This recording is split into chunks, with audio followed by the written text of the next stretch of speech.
Nyuma yaho abanyagihugu bafise ingendeshwa bariko baridogera ikigo Trako ko kitabaronsa udutabo dushirwamwo udupapuro twemeza ko imodoka zasuzumwe controle technique mu rurimi rw'igifaransa. Denis Bukuru arongoye ico kigo arabahumuriza akamenyesha ko bariko barategura ubuhinga bushasha kandi bwizewe. Ico kibazo kirahari, ubu stock yabo yaraheze, ubu partenaire yaratubwiye yuko ubutabo bwaheze, hanyuma buheze gushika iki gihe turabona yuko ataco arabikorako.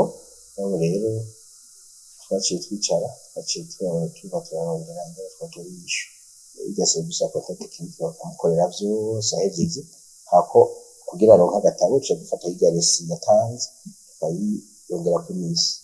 Ubu muri iki gihe turongera ko gushika itariki 31 z'ukwa gatanu.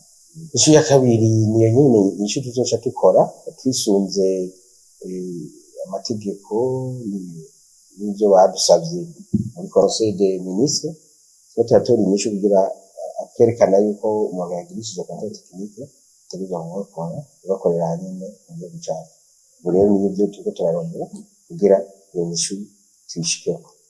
Uwo arongoye ikigo Trako avuga kandi ko ibikorwa bigeze kure hasigaye ko baronka impusha gutyo ubwo buhinga bice bitangura gukoreshwa.